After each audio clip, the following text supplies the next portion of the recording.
Всем доброй ночи. Дело в том, что я искала вчера свой ролик на эту тему. Это было снято где-то 7-8 лет назад. Но поскольку тогда мои первые каналы были слиты, и многое пропало, я не нашла этот видеоролик. Но решила по новой снять в новом, более обновленном виде. И думаю, лишним не будет. Я уверена, что эти ритуалы, которые уже дарила, может быть, они в старых книгах есть, нету. Видимо, они удалили еще до того, как я стала издавать. Ну, неважно. Я уверена, что эти ритуалы станут одни из ваших любимых ритуалов, и сейчас объясню, почему. Слово «самосглаз» вам знакомо? Не путайте с самопорчей, это совершенно разные вещи. Самопорча – это нанесенный вред себе намеренно или ненамеренно. Это в результате посещения определенных гиблых мест или кладбищ. Если человек себя неправильно там повел, он может подцепить себе что-то. Это другое. Мы говорим о самосглазе. В вашей жизни случались моменты, когда у вас все хорошо, идут дела, идут, все нормально, все получается. И в какой-то момент просто все останавливается. Вас как будто нет, не замечают, не видят. Вы замечательно все делаете, как положено, как было раньше. Ничего не поменялось. Ни дизайн вашей работы, ни методы, ни место, где вы офис снимаете. Ничего не поменялось. Но больше вас не видят. К вам не приходят, к вам не записываются, а кто записывается, отказывается в последний момент. Это знаете что? Самопорча. Ой, все, вот видите, самосглаз. Неправильно. Самосглаз, да. Просто объясняла про самопорчу, осталось в голове это слово. А как это случается? Я вам приведу такой небольшой отрезок из очень старинной армянской сказки. У одной женщины не было детей. Вот она не могла родить детей. Потом состарилась. У нее муж умер. И она все время смотрела на соседей, как у них дети выросли, помогают родителям. И все время жаловалась. Вот за что меня так судьба наказала. Я столько хорошего, доброго делала людям. А у меня нету детей.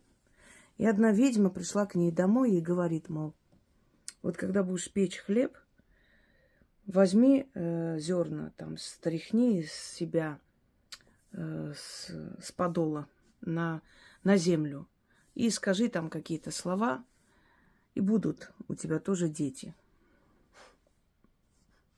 Вот она побежала радостно, начала печь хлеб, заодно и зерна взяла, положила себе в подол, посыпала туда, и потом оттуда высыпала на землю, что-то сказала, и из ниоткуда появились дети, множество детей там, огромное количество, наверное, человек 50. Начали все кружить, бегать, играться, все поднимаются по лестницам, хохочет. Одна говорит, мама, дай мне поесть, другой там, мама, дай мне носки, мама, сшей мне там рубаху, мама, я порвал свои эти, что там, обувь свою, новые нужны. Мама, принеси воды. И она так разозлилась, что, оказывается, дети – это столько трудностей, это столько ответственности. Это принеси им воды, давай покушать, готовь. шеи им рубашки. Она вся вот устала от их криков, и они вокруг бегают. Кто-то плачет, кто-то кого-то побил, кто-то перевернулся, упал с камня, кто-то разбил вазу дома. И она такая вся крикнула: да чтоб вас, исчезните к чертям, что вы от меня хотите? И все исчезли. И вот она села и начала реветь дальше, что вот у меня нету детей, только мне дали детей, они исчезли. Я к тому, что наши слова, действия необдуманные, даже помощь кому-то в какой-то момент могут остановить наш финансовый поток. Чаще всего люди концентрированы на этом, потому что люди всегда боялись бедности, всегда боялись нищеты, боялись не суметь содержать, поднять детей и так далее. Это самое основное, на что обращает человек внимание, когда деньги останавливаются. Хотя самосглаз способен и не только останавливать финансовый поток, он может и быстрее вас состарить, и здоровьем может подвести.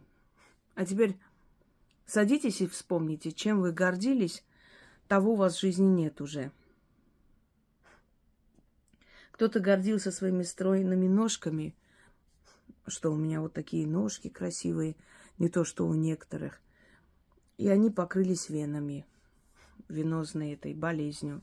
Они начали болеть, они начали пухнуть. Кто-то гордился шикарными волосами, волосы начали лезть. И так далее. Можно перечислять без конца. Это не означает, что человек не должен гордиться собой, не должен гордиться своими достижениями. Он должен быть уверен в себе, но не самоуверен. Потому что в этом мире ничего нам не принадлежит. Даже наша душа не наша. Когда она уйдет, там те силы будут распоряжаться, куда нам идти. Даже это не наше, и не нам решать, куда нам идти после этой жизни. Поэтому мы всегда должны понимать, что то, что дается, может быть отобрано. И от чего это зависит? Вот смотрите. Человеку дали в долг, и ваши деньги остановились. Вы начинаете, естественно, подозревать, он, наверное, что-то начитал, что-то сделал. Нет, дело не в этом. Дело в том, что вы хотели сделать добро, но тем самым вы показали этому человеку, что вы финансово очень обеспечены. Вы стали причиной того, что и этого человека с глаз, и ваша чрезмерная уверенность, что я-то все сделаю, остановили ваши финансы. Внутренние мысли о том, что это-то всегда будет.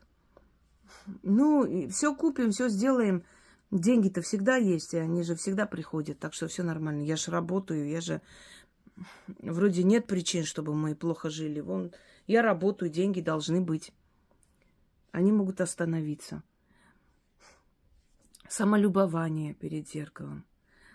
Надеть украшения и ходить сверкать перед зеркалом. Даже это может остановить. Понимаете, есть люди, у которых очень сильная энергия.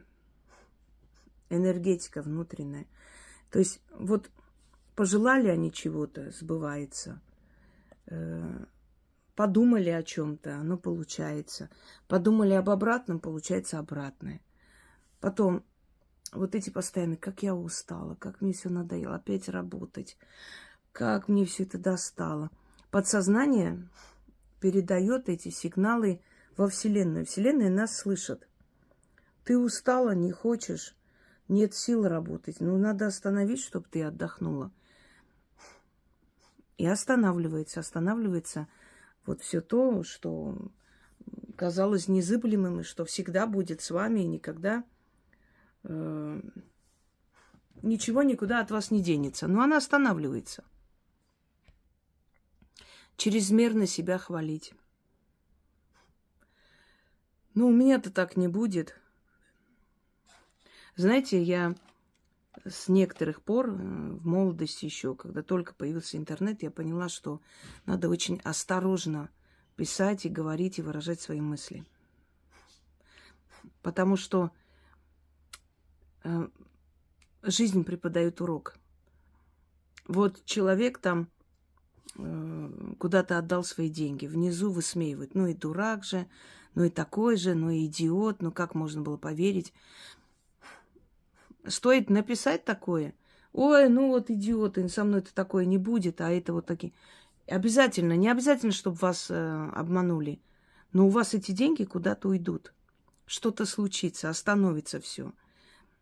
Не любит Вселенная, когда человек бахвальствует. Вот мне-то такое не грозит, у меня-то такого не будет.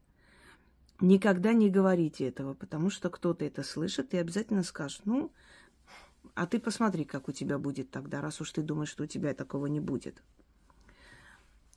Когда человек себя чрезмерно хвалит или чрезмерно ругает. Ой, ничего не могу, ничего не получается, я уже так тоже... Есть люди, которые думают, что если они себя будут часто ругать, ну, значит, все подумают, что мне денег нет, и ко мне не придут, и просить не будут. Будешь чрезмерно себя ругать, ты запланируешь свое будущее. Ничего у меня нету, ничего не говори, раз такое дело. Если у вас не раз уже было, что вы показывали свое имущество, богатство, и оно останавливалось, значит, не делайте. У каждого свое, понимаете? Тут нет общего рецепта для всех. Есть люди, у которых себя похвалили, остановилось. Подумали, что все хорошо, остановилось. Дом еще не купили, только позвонили, а вы уже эти деньги в мыслях уже разделили на эти деньги. Вот это сделаю, там вот то сделаю, там вот это куплю. Все, ничего не купите. Не разделить, то есть не делите шкуру неубитого медведя. Это народная мудрость, а народ не просто так такие вещи говорит веками. Это проверено. Ты еще не продал, эти деньги еще не твои. Ими не распоряжайся, не планируй, что ты будешь делать. Вот когда тебе дадут, да, другой вопрос, они еще тебе не дали, а ты уже решил, что я буду делать. Один из древнегреческих поэтов, Архилох, он сказал такие интересную фразу. В меру радуйся удаче, в меру горюй в бедствиях. То есть во всем нужна мера. Люди, которые устраивают свадьбу на несколько тысяч человек, чаще всего разводятся. Приходит очень много людей, которые желают им счастья, удачи, а в мыслях проклинают, ненавидят, смотрят на столы, на украшения, как одеты, как живут. Как говорят, свое богатство так показывай, чтобы тебе это прощалось. Или, по крайней мере, если ты богат и у тебя что-то есть, делись, делай добрые дела, чтобы люди это видели. И тогда, конечно, скажут, да, человек богат, но в то же самое время он не просто эти деньги себе кладет в карман. Он еще, видите, делает столько хорошего и другим помогает. Тогда твое богатство тебе прощается.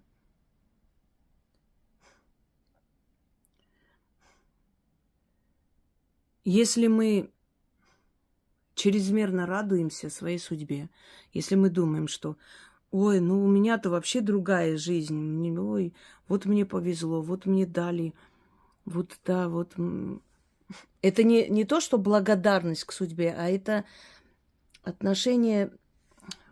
Помните, есть в Библии такой момент, когда приходит мытарь и бьет себя в грудь и просит, и говорит: Боже, я такой грешный, я недостоин твоего милосердия, прости меня.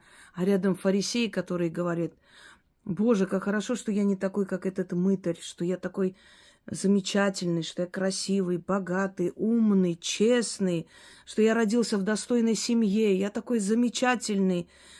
И притча говорит о том, что кто ушел оттуда более чистый, тот мытарь ушел, а не тот, который пришел себя хвалить. И еще есть такой момент. Не иди, не садись во главе стола, чтобы потом тебе не сказали: это не твое место, иди отсюда. Наоборот, иди садись на краю, Пусть тебе скажут: брат мой, иди садись во главе стола, вот твое место. И так будет приятнее, да? Пусть не твой язык хвалит тебя, а тот, кто рядом. Много таких притч, и они не просто сказаны, не просто призывают к скромности, не знаю, еще к чему-то. В меру, да, если ты подчеркиваешь свои работы, свои дела, имеешь право это делать. В меру правильно это делать. Чрезмерно ты можешь сам себя сглазить. Постоянная тревога, постоянное ощущение, что что-то будет плохо, постоянное планирование. Если со мной вот так случится, надо вот это делать, надо то делать. Это тоже самосглаз. Это как бы ты планируешь, и уже все, понимаете, если ты это запланировал, уже все сделал как надо, уже по местам всех предупредил, все написал.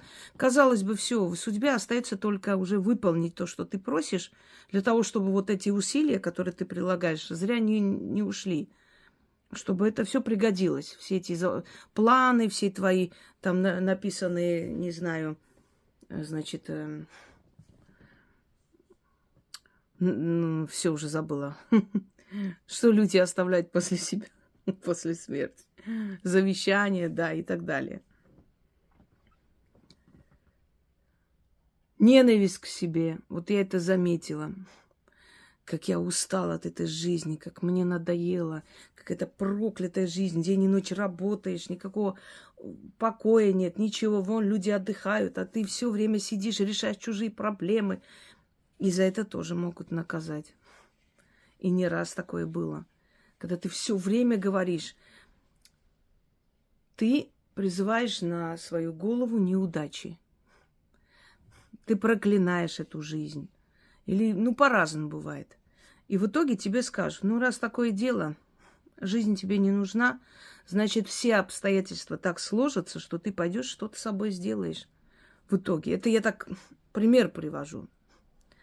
Почему люди так себя загоняют? Они не замечают, что они себе самому желая постоянно: достало все, надоело все. Надоело и достало, значит, тебе пора уйти отсюда. А как ты уйдешь отсюда? Если ты еще молод, если у тебя еще таких болезней не намечается. Значит, отчаяние приведет к физической болезни, и ты рано уйдешь. Избавишься. Ты же просишь избавления, ты же говоришь, что тебе плохо здесь. Вот о чем. Мы не задумываемся над этим, а это существует. Иногда мы можем примерять на себя роли чужих людей. Чужих нам абсолютно. Сочувствовать надо, конечно.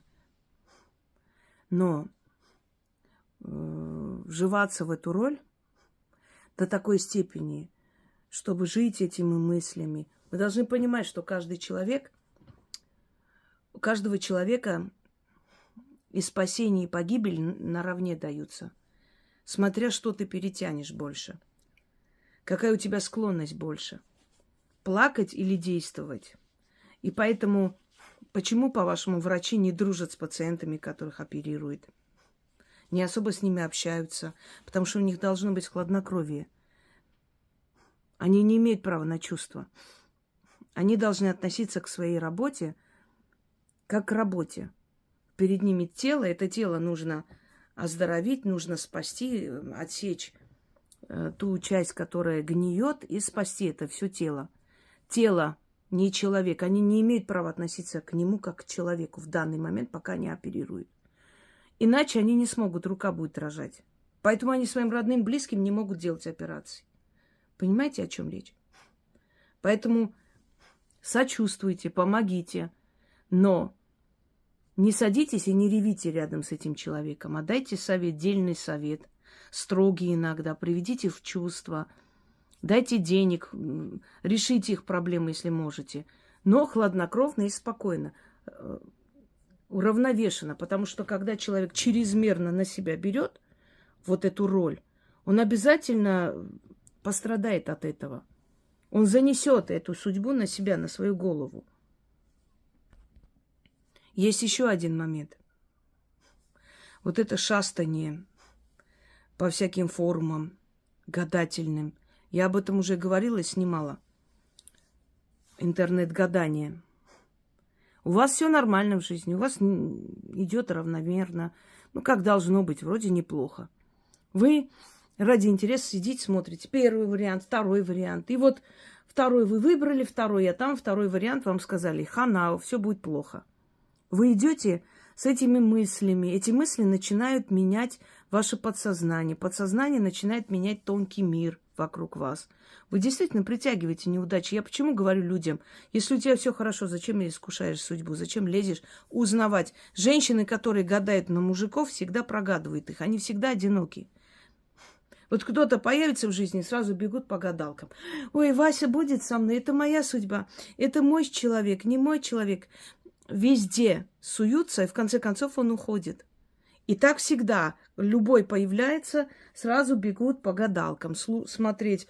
Эти гадания, шмадания просто вот на ровном месте, без каких-либо причин.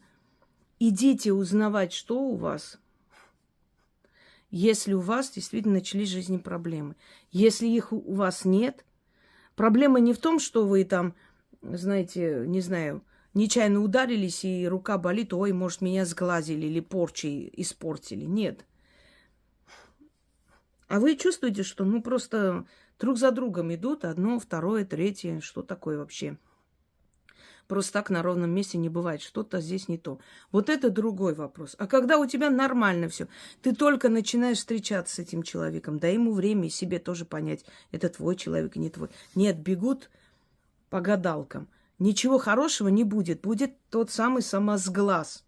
Все было хорошо, сглазила саму себя. Запланировала плохое. Это можно вот, ну, без конца, друзья мои, без конца перечислять. Отдать свои украшения кому-то носить. Вещи свои поносить. Нельзя этого делать. Вы не знаете, с какой энергией этот человек. Он потом вам вернет. Не позволяйте трогать ваши вещи, надевать кольца. Тем более. Ой, как это красиво. У меня есть целая лекция, как воруют нашу удачу. Ой, дай посмотреть. Нельзя. Есть границы, которые нельзя нарушать чужим людям. Даже своим нельзя. А вот чужим тем более. Это все называется самосглаз. Либо из-за твоего неправильного поведения вот это получилось. Либо ты сама чрезмерно самолюбованием занята, либо ты решила, что деньги всегда будут, что мне тут переживать, идут же, вон нормально все. И тебе сказали: нормально, нет, не нормально, не всегда, не у всех так бывает. Еще есть один момент. Презрительное отношение к деньгам. Не относитесь презрительно к деньгам, даже к 10 рублям, там, к рублю, к 5 копейкам. Есть люди, которые так относятся. У них раскидано. Вы посмотрите, как вы относитесь к деньгам. У них скомкано у вас и засунуто в кошелек? Нет. Или да. Деньги должны быть красиво разложены. В кошельке не должно быть ничего лишнего, никаких фотографий, ничего. Иначе на эти фотографии уходит ваше благополучие и прочее. Ни зеркал. Только деньги и карты. Они должны быть в красивом кошельке, чтобы вам было приятно открывать этот кошелек, а не избегать. Потом имейте привычку считать деньги. Вы отдаете своим деньгам энергию, они притягивают новые деньги. Кстати, в моей лекции, там, «Закон денег», об этом сказано. Некоторые люди не хотят считать, чтобы не расстраиваться, что у них мало денег. Вы глупо поступаете. Будете считать, их больше станет. Есть люди, которые любят считать деньги. Говорят, денежки любят счет. Да, они считают деньги, и у них всегда они есть. Потому что они передают энергию деньгам. Любят деньги, а деньги любят их. Понимаете? Вот это презрительное отношение тоже не должно быть. Например, там продает женщина что-то, приходит бабушка. Дайте мне на 200 рублей. 200 из-за 200 рублей я даже... Из этих 200 рублей формируются тысячи, из тысячи миллионы и так далее. Презрительное отношение к деньгам тоже приводит к самосглазу, к остановлению вашего финансового потока. Вот, и это тоже сделайте вывод. Разбросана ли у вас мелочь по дому? Презрительно, потому что там 10 копеек, там рубль, 5, это фигня, это что, там деньги разве? Нет. уважительно соберите их в кошелек или в отдельное место. Они не должны чувствовать себя лишними, ненужными. Вы кинули их, они вам не нужны. Со временем они перестанут к вам приходить, вообще приходить, даже мелочи. Понимаете, о чем речь? Много, то есть таких ситуаций, которые могут очень много испортить жизни. Переливание крови, например, может остановить в какой-то момент, потому что человек, который дал вам свою кровь, мог быть, финансово не очень удачным человеком. Может, поэтому он и сдавал кровь. Поэтому вам придется это открывать, потом у вас опять очищать себя. Клятва на крови. Передаете друг другу свою судьбу. И неизвестно, какая судьба была у того человека, который вам передал. Тату. Набивайте татуировку, знайте, что может это означать. Это может означать очень много. Это может закрыть вашу финансовую сферу, понимаете? Оно красиво, но оно может привести безденежье в вашу жизнь. И очень-очень даже может хорошо привести. Еще есть один момент. Презрительное отношение к какой-либо святыне, к человеку силы, презрительное отношение, оскорбительное отношение, высмеивание, но еще и к какой-либо святыне, любой святыне. Ой, Гиса тут чуть не перевел. Гис. Вот кисаня, а? Напугал меня, сволочь. Идет туда, на подоконник. Есть такая армянская поговорка. Когда собака хочет сдохнуть, то начинает лаять на храм. Символичная поговорка. Храм какой? Это древняя поговорка, может, еще дохристианская. То есть обижать любую святыню нельзя, презрительно говорить нельзя. Оно тоже может наказать, потому что там тоже эгрегор. Не забывайте, что люди из поколения в поколение молятся, ходят. Оно обладает своей силой. Ты можешь не участвовать, ты можешь быть нейтрально от этой силы, но обижать не можешь и не имеешь права. Ни по каким-то там, как бы сказать, не из-за страха там перед какой-то расправой или судом, а вообще нельзя. Если ты понимаешь законы мироздания, ты должен понимать, что там тоже сила. Даже злую силу обижать нельзя и высмеивать. Поэтому люди, например, если шли рядом с болотами, они всегда оставляли откуп. Они не смеялись над ними, не дразнили их. Они понимали, что это сила. И эта сила, что была к ним благосклонна и не трогала их, они всегда старались с ними как бы так сохранять нейтральные отношения. Одним словом, друзья мои, этих причин множество, но эти причины приводят к тому, что возникает денежный блок. И это относится к самосглазу. То есть это вы по вашей вине, по вашей глупости это произошло. По неправильному отношению к жизни, потому что вы кого-то пустили в свою жизнь ненужного человека. Вы кому-то помогли, которому не надо было помогать, и через вашу помощь вы раскрылись, показали, что у вас это есть, и сами себя сглазили таким образом. Сами себя сглазить, это не значит смотреть на свои деньги и там проклинать их. Нет. Наоборот. Ой, у меня-то уже все нормально, все уже, я же твердо стою на ногах, мне-то уже ничего не грозит, вроде бы уже у меня всегда все будет, все. И через несколько дней вы замечаете, что такое? Деньги не идут. Они должны были быть сейчас, что-то нету. Что происходит? Стоит и стоит все. И это пробить гораздо тяжелее, я вам скажу. Намного тяжелее, чем даже порчу снять. То есть идете, кто-то снимает порчу. Самосглаз снять намного труднее. И самосглаз снимать нужно вам. Можно, конечно, с помощью практики это делать. Немножко по-другому они снимают. Но эффективнее даже будет, если вы снимете. Я вам сейчас дам несколько методов снятия самосглаза. И Они все очень сильные. Вы можете их в совокупности вместе провести. Вы можете их отдельно провести, но они все сработают. Я постаралась, учитывая более древние методы снятия самосглаза, как бы создать такую работу, которая, ну, будет доступна, чтобы для этого не нужно было какие-то такие редкие атрибуты покупать и прочее.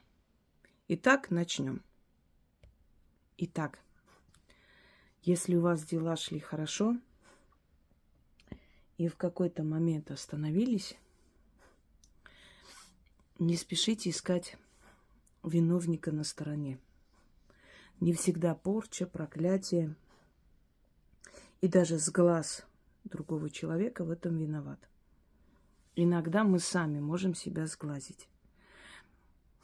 Можем сглазить себя и бранным словом, и чрезмерным самолюбованием, и тем, что где-то неудачно пошутили над кем-то. Но я уже объяснила. Итак, метод первый. Вам нужна восковая свеча. Подходит любая. Можно черную свечу, можно белую. То есть обычно желтую. С черной, конечно, работает намного сильнее. Держите свечу, выключаете свет или идете в ванную комнату, там закрывайтесь. Электрического света не должно быть. Глядя себе в глаза, читайте. Вот прочли, посмотрели. Если наизусть выучите, хорошо, но это сложно, не сможете выучить. Можете записать голосовой, например, на телефон. Пойти и повторять. Или там голосовой, или видео маленькое. То есть произнести этот заговор. Потом пойти, зажечь эту свечу, с этой свечой, значит, свет выключить, включить этот заговор, вот и вместе с этим заговором, глядя себе в глаза, повторять эти слова. Если вам сложно читать и смотреть туда, потому что нужно будет читать и смотреть. Читать нужно столько раз, пока немного не закружится голова или озноб по телу не пойдет. Тогда заканчивайте, последний раз дочитывайте, и все. Обычно после 3-4 раза это происходит. 50 раз читать не надо. От силы 6 раз можете читать, глядя на свои глаза. Туда, в зеркало. Свечу не дуть. Свечу потом приносите, ставите куда-нибудь, чтобы она догорела. И будьте осторожны. Огонь во время ритуалов бывает очень такой агрессивный. Итак, глядя в зеркало, держа свечу. Уже сказала, каким методом еще можно это сделать.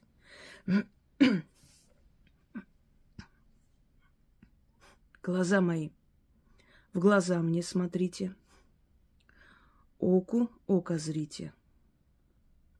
С меня самосглаз снимите.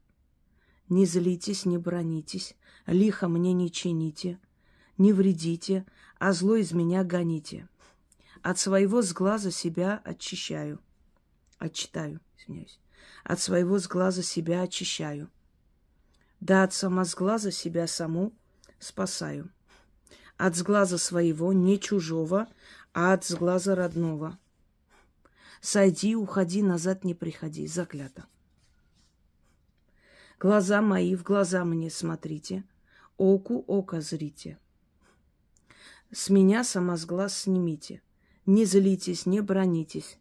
Лихо мне не чините, не вредите, а зло из меня гоните.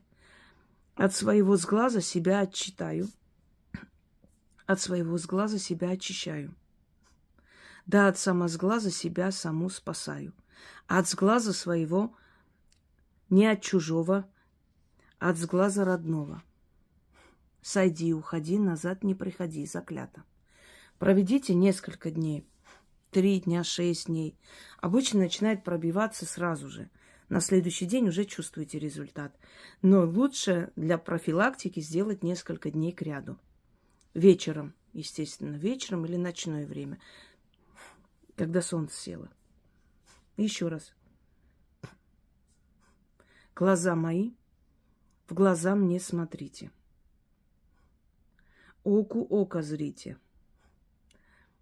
С меня сама с глаз снимите. Не злитесь, не бронитесь. Лихо мне не чините, не вредите, а зло из меня гоните. От своего сглаза себя отчитаю, от своего сглаза себя очищаю. Да, от самосглаза себя саму спасаю.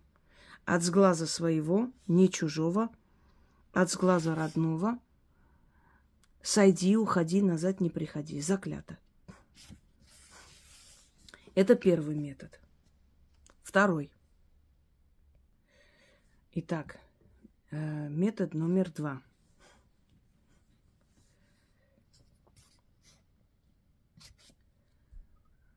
Значит, берете гвоздь новый, который нигде у вас не висел. Покупайте гвозди, можете 10 штук купить в любой день, не взяв сдачи или расплатитесь картой. Или если дома есть гвоздь, то берите новый гвоздь. Любой. Но лучше гвоздь, не саморез. После 12 набирайте воду. Набирайте молча, без разговоров. Открывайте кран и набирайте воду в какую-нибудь емкость, чашу.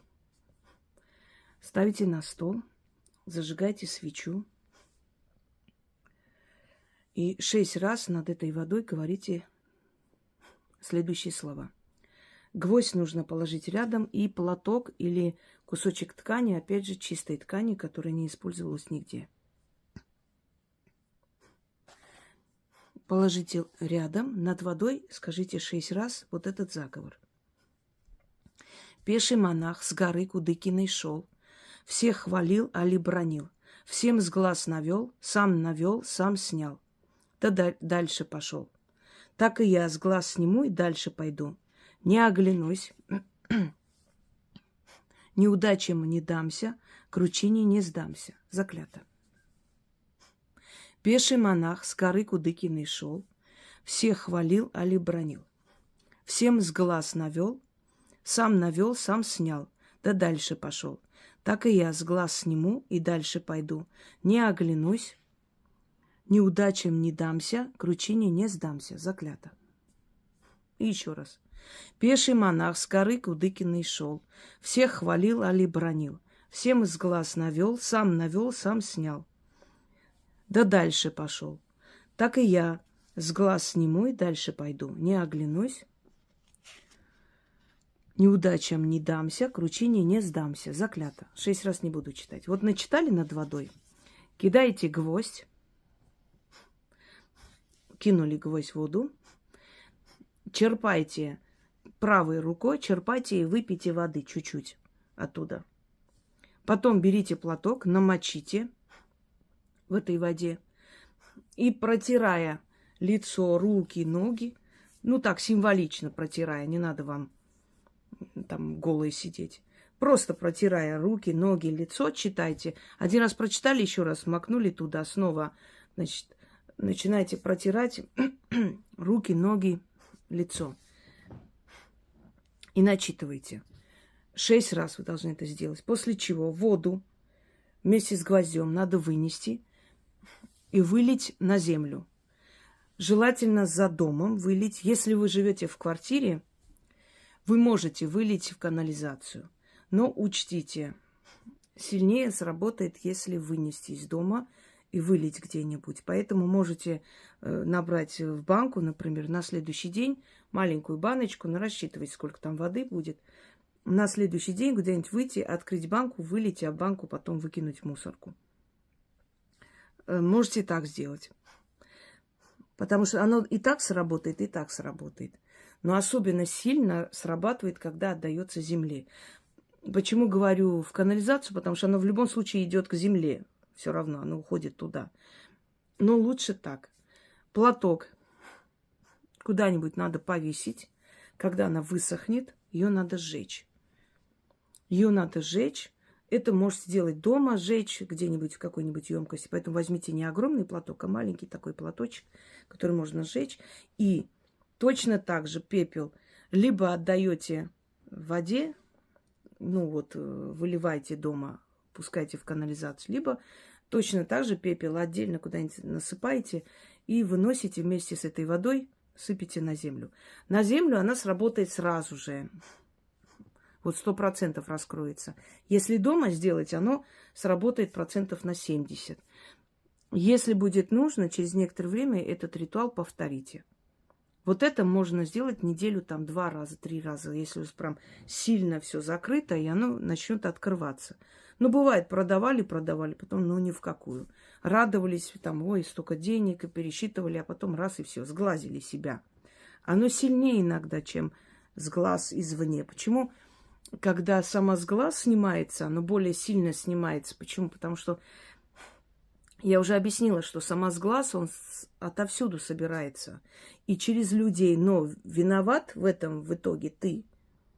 Поэтому оно и так, то есть снимает и от них, и от тебя. Все это называется самосглаз. Если оно через тебя пришло, через твои ошибки. Итак, первую часть прочитали. Над водой кинули, значит, гвоздь.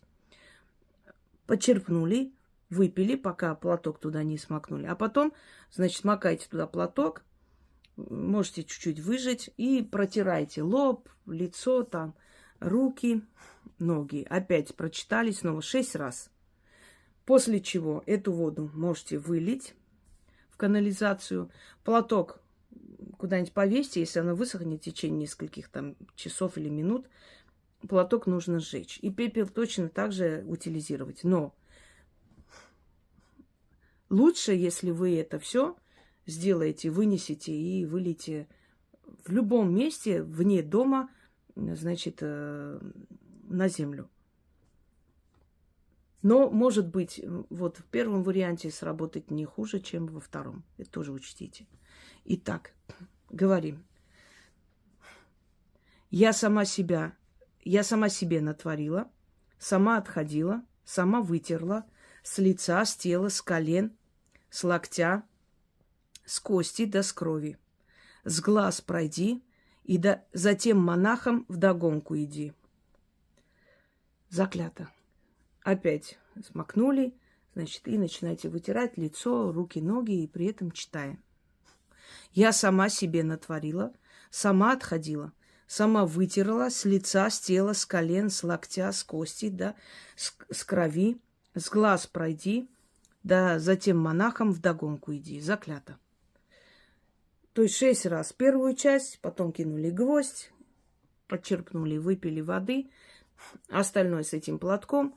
После, значит, эту воду можете вылить в банку, на следующий день вынести, вылить где-нибудь на землю, вне дома. Можете в канализацию. Платок должен высохнуть и сжигаете.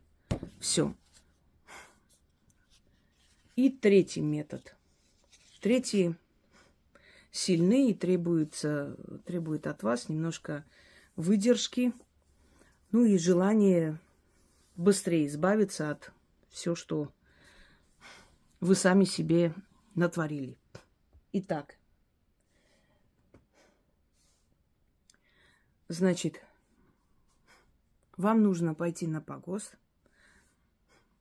где безымянная могила. Найдите безымянную могилу, любую.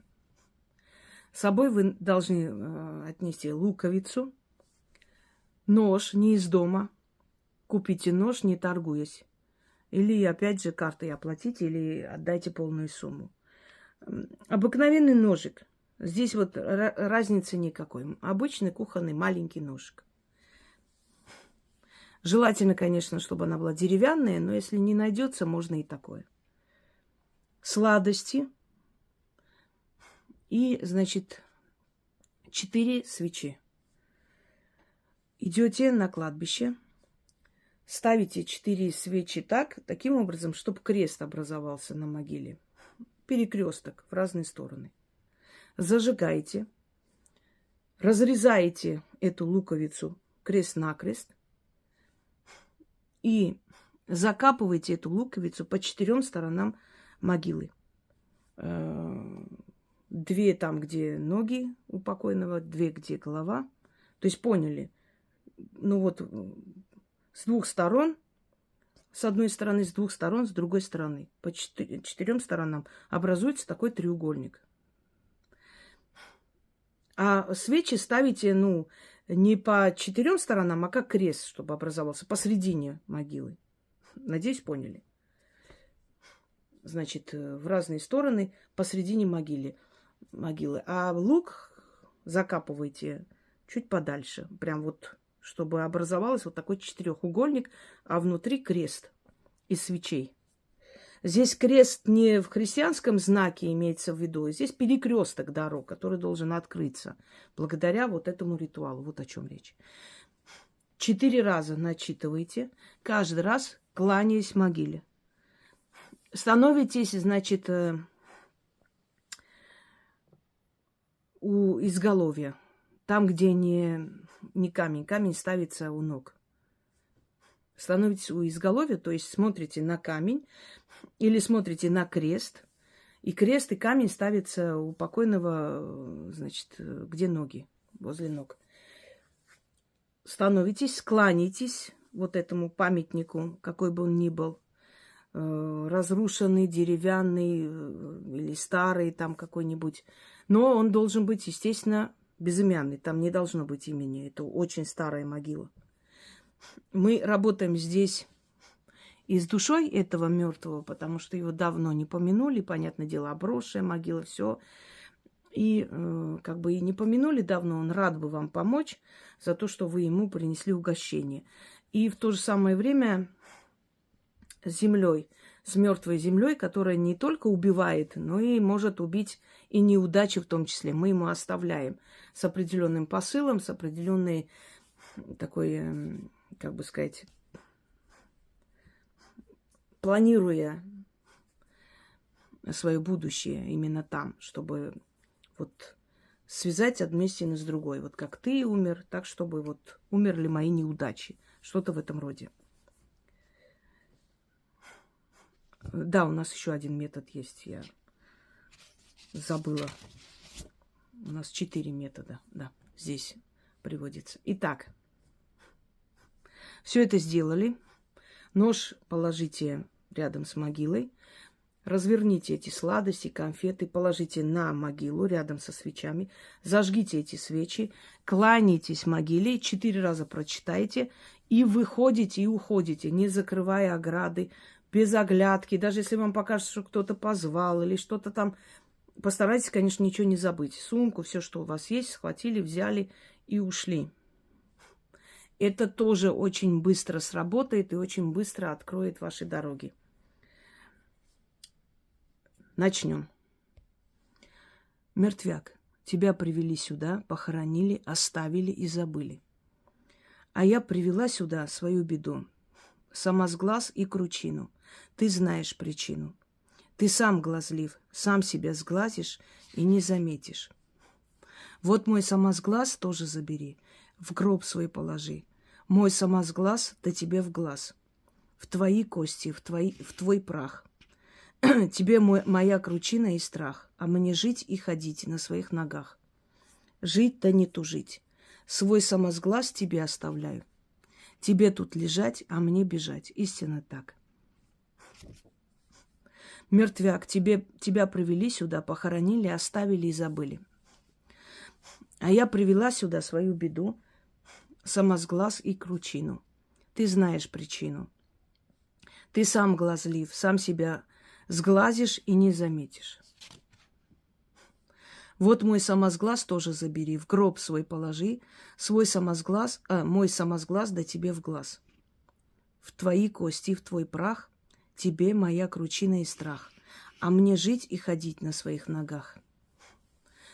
Жить да не тужить, свой самосглаз тебе оставляю. Тебе тут лежать, а мне бежать. Истинно так. Постарайтесь правильно сказать. Я тут забиваюсь, потому что ночь. Но когда вы читаете, вы каждое слово должны говорить правильно. Если решили, что что-то не то сказали, еще раз пересказывайте. Перебейте правильными словами неправильно сказанное. Я хотела 3 раза прочитать, но из-за этого прочту еще раз и правильно.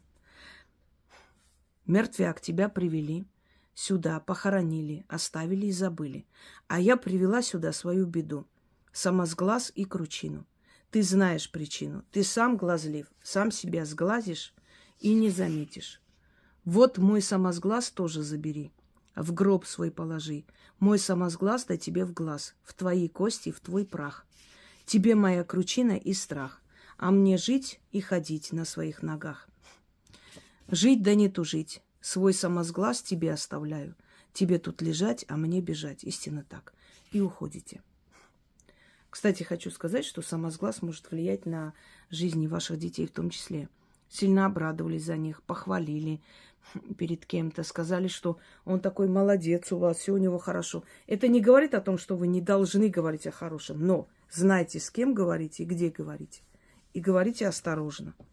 Говорить о том, что вы купили новую машину при людях, которые живут зарплаты до зарплаты, и очень тяжело, и трудно им, не стоит. Они, может, и не захотят, но внутренняя вот эта боль, что вот мне не дано, через ваши слова необдуманные приведут вас к остановке денежного потока. Понимаете? Причин много, но снимется вот этими работами. И еще последнее, да, и 4, что вам нужно делать. В этом случае вам нужен вольт. Любого цвета. Есть даже специальные свечи с фигурами женщин, мужчин. Мне такое отправляли. Вам нужен вольт, соль и черная ткань, куда вы все это скинете. Вам нужно будет это потом в конце либо закопать.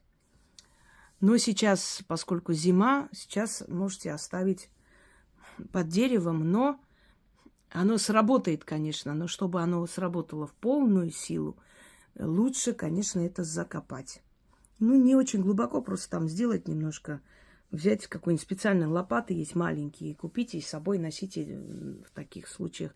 Можете это дома начитать, на следующий день просто в машину положите, поедете в ближайший там лесочек где-нибудь и закопаете, и закроете, и все. Скажете сверху слова и уедете. Но если сейчас, собственно, зима, ну, можете в снегу закопать. Где-нибудь, может, и снега нет, но мерзлая земля. Вот в этом проблема. Придется оставить просто.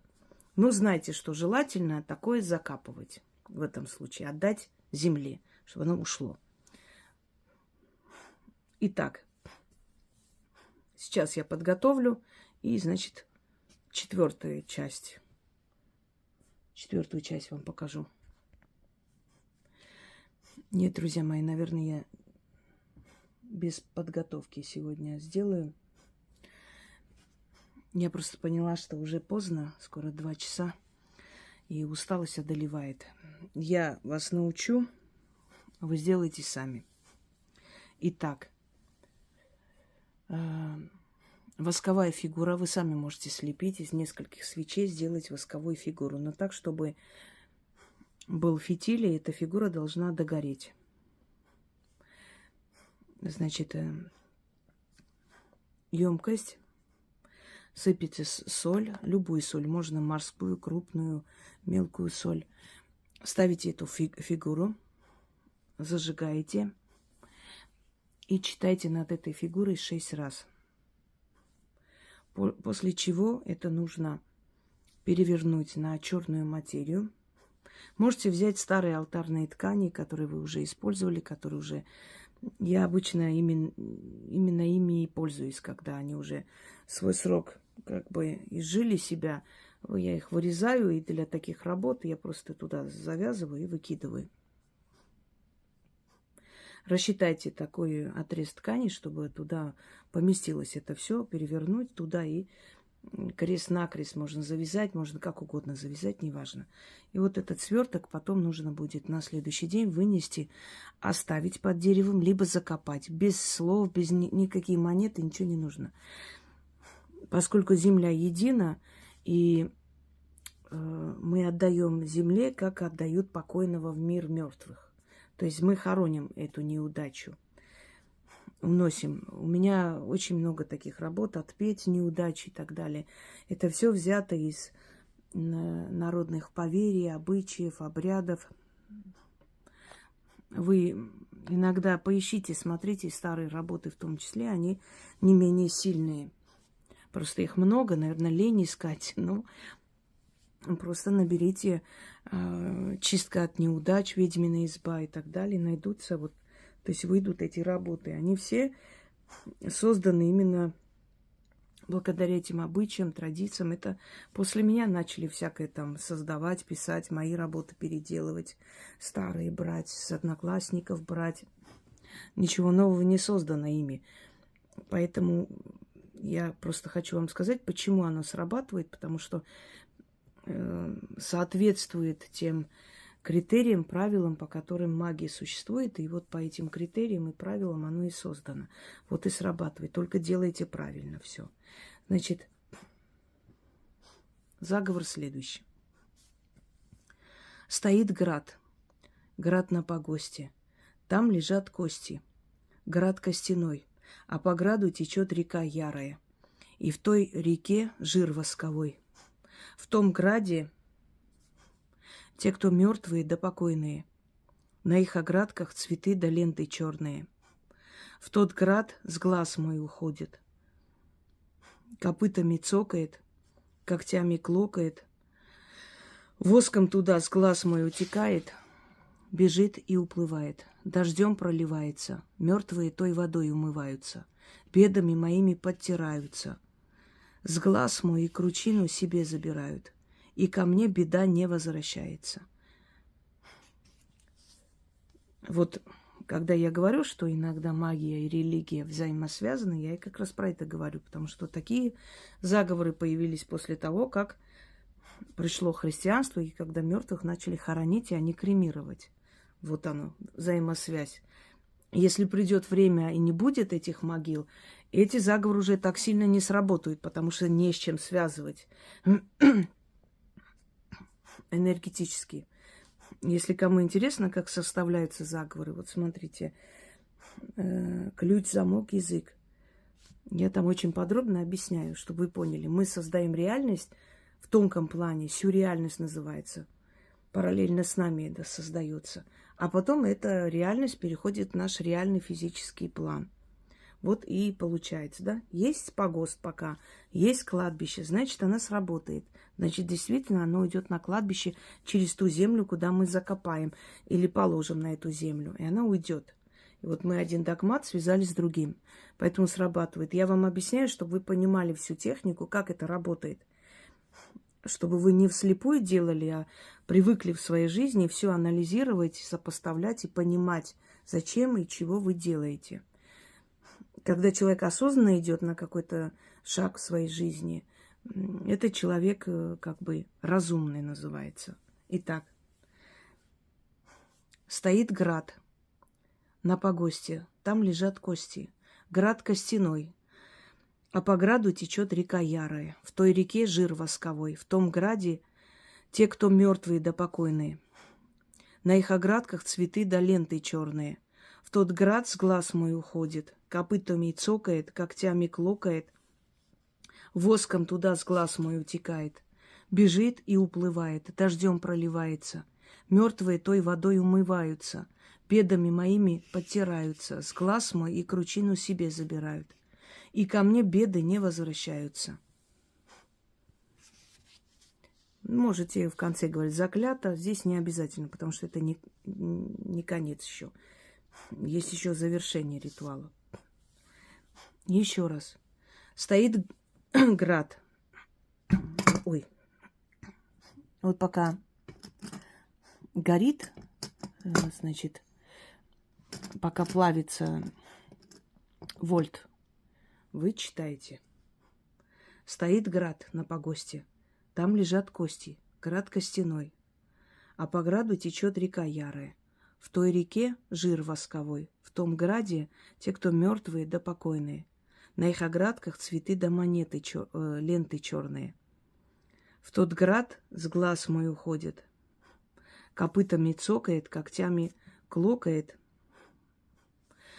Воском туда с глаз мой утекает, бежит и уплывает. Дождем проливается, мертвые той водой умываются. Бедами моими подтираются, с глаз мои кручину себе забирают. И ко мне беда не возвращается. Заклято, можно сказать. Здесь не обязательно, но не мешает. Хорошо, что я обновила этот заговор, этот ролик. Здесь больше объяснений, конечно, чем в старом ролике. Стоит град. Град на погосте. Там лежат кости. Град костяной. По граду течет река Ярая. А в той реке жир восковой. В том граде те, кто мертвые да покойные. На их оградках цветы да ленты черные. В тот град с глаз мой уходит. Копытами цокает, когтями клокает. Воском туда с глаз мой утекает. Бежит и уплывает. Дождем проливается, мертвые той водой умываются. Бедами моими подтираются. С глаз мои кручину себе забирают. И ко мне беда не возвращается.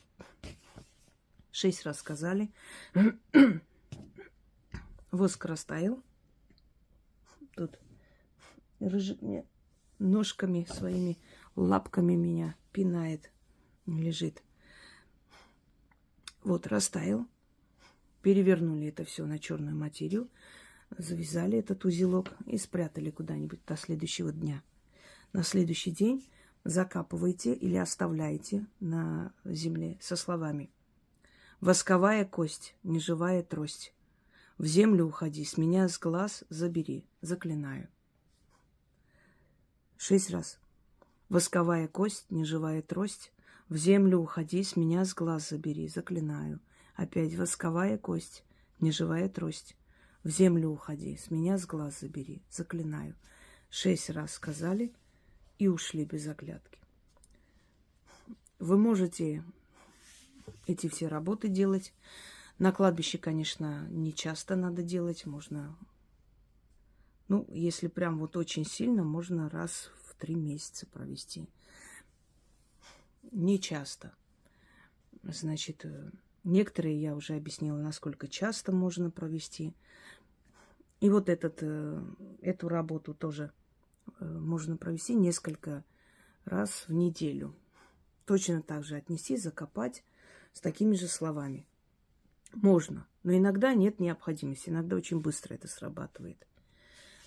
На следующий день просыпайтесь и с удивлением видите, что и позвонили, и попросились, и назначили, и кто-то долг отправил, и кто-то зарплату оплатил и так далее. Все. Значит, это все раскрылось. Пробка эта пробита. И это пусть будет вам уроком впредь, в будущем, правильно впускать в свое энергетическое поле людей. Не говорить лишнего, не считать, что все нормально, теперь-то уже никаких проблем, вообще даже переживать незачем. Никогда так не думать. Всегда быть настороже и помните, жизнь – это борьба. Бороться будете всю жизнь. Вот сколько вы есть, вы будете бороться. И убирать, и снова исправлять, снова призывать деньги. Опять могут быть трудности, снова и так далее. Пока вы живые люди, вы будете с этими проблемами бороться. Желаю нам всем удачи, всех благ, и пусть силы магии нам помогают прожить свою жизнь достойно и детям своим что-то оставить.